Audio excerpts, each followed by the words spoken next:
Hi, this is Stan. Welcome back to the Crow's Nest Railroad. Over at Bob's shop, we've got to do some drilling on this locomotive chassis that we parked in Bob's driveway, so that should be a great project. Let's see what's going on.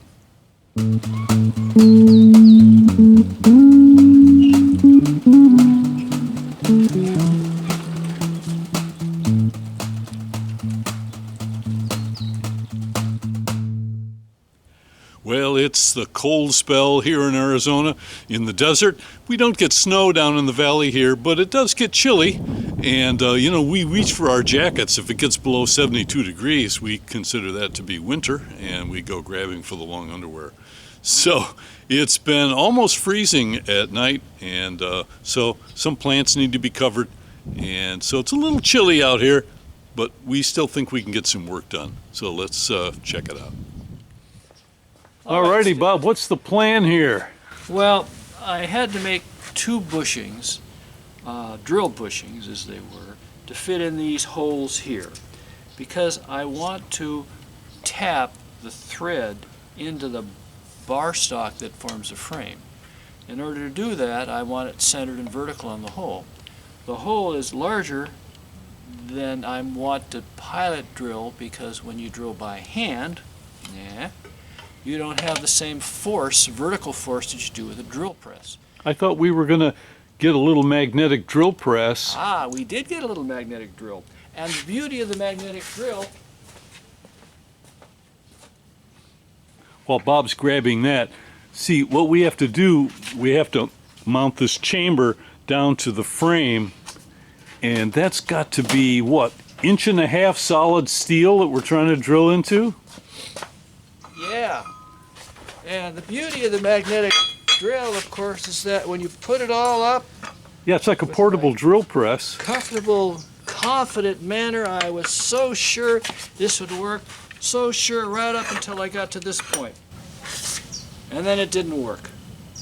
Because the flare of this casting precludes that drill from aligning with the hole by 1/2 inch. So, no mag drills. And there's no altering of that cross chamber there. There's no way I can fix that. This whole thing is on ensemble. The smoke box part of the boiler fits right on top of that there. That's correct. So I don't wish to actually grind any of that cast flange away to make room, because I've got a bolt hole right here. And that's the very area I'd have to grind by 1/2 inch to get in there. So I don't want to compromise those holes. Gotcha, it's supposed to sit tight. So we're going to make two bushings like two this. gizmos, okay. One gizmo for the 1/4 inch size, and one bushing for the final 5/16. Oh wait, no, it snapped. Let me zoom in. So that bushing, there's a hole already drilled. That's correct.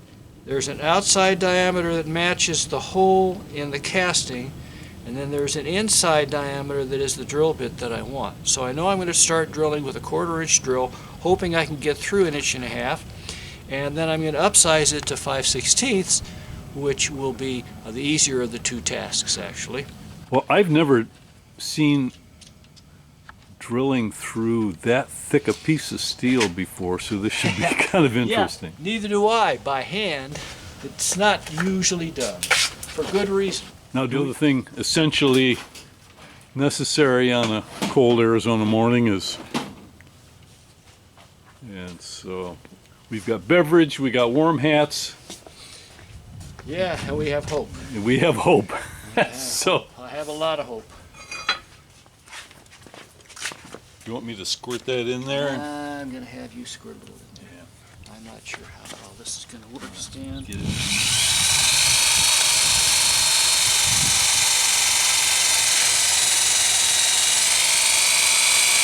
Well, that's just cold to the touch, the steel.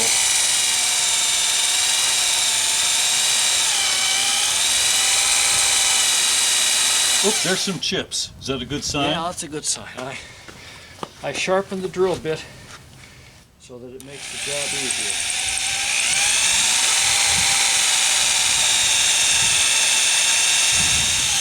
Just seems like you could be arrested for drill bit abuse, but I guess that's what it takes to cut.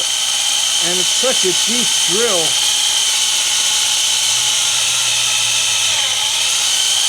You don't normally do this with hand drills. through. So we're a half an inch in there. Well, this is the hard part. This is the initial drill. Now, I could have gone in with a smaller drill, but then the length of the smaller drill, based on jobber's length drills, is shorter. So the smaller the diameter, the shorter the drill. So And the more tender the drill bit and is. then if the drill bit breaks off in that hole, we're absolutely and completely, totally Yeah. in trouble. Yep.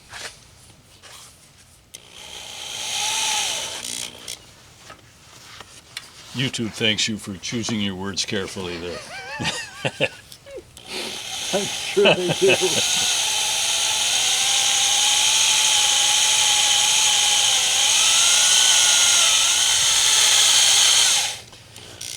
Well, we'll see you guys next month when we finish this cut. Yeah. There's truth to that.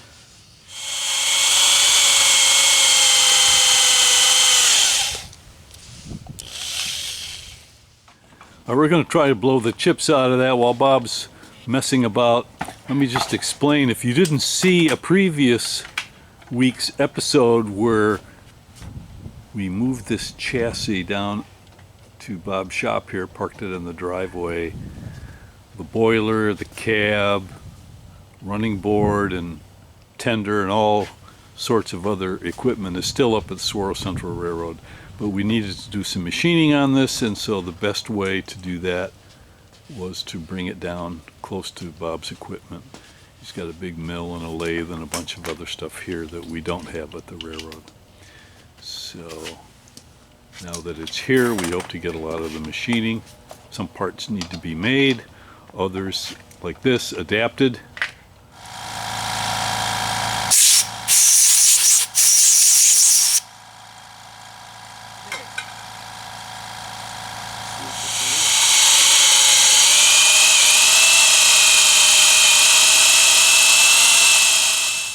All right, I got the camera pretty low, Bob. Let's see if I can see it when that drill bit pops through.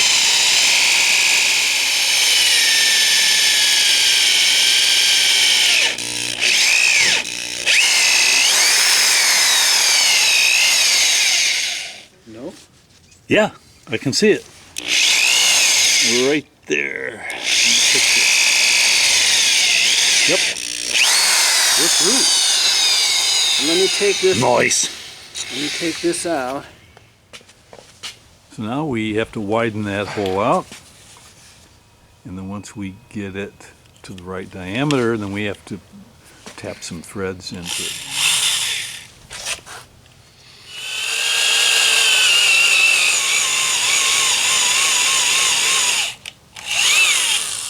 So this is cutting really fast now that you had that primary hole in there.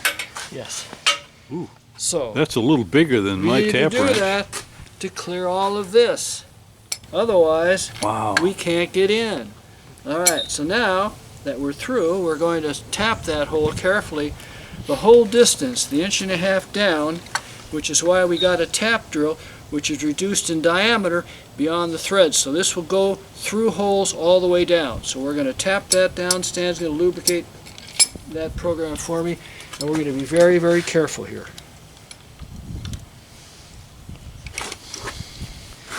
This is not for the faint of heart. If you break that tap off in that hole, you're done. That tapping bit is very, very hard steel. It is a hardened steel. It is brittle, so you do not wish to bend it. I need to be as vertical as I can be on this tap. I learned the hard way. I thought that a tiny tap meant that there was no problem putting a little extra pressure, and I snapped a tap off inside one of the wheels on my locomotive. That was less than optimal. Yes. So you cut and you back up, and you cut a little more and you back up, right? Yes. Is that to clear the debris Yes, out to of the clear threads? that thread. Now, in this design tap, the chips are pushed forward in the hole.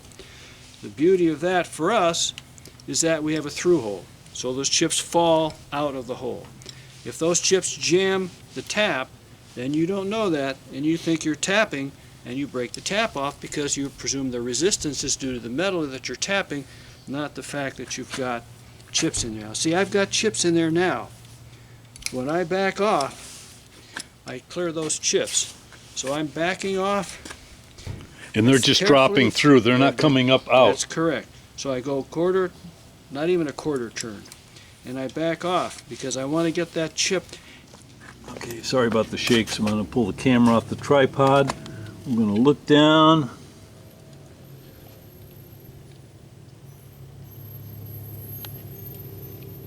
Oh yeah, we can see China down there. Yeah, right. So here's the ultimate test. Put a threaded bolt down in there.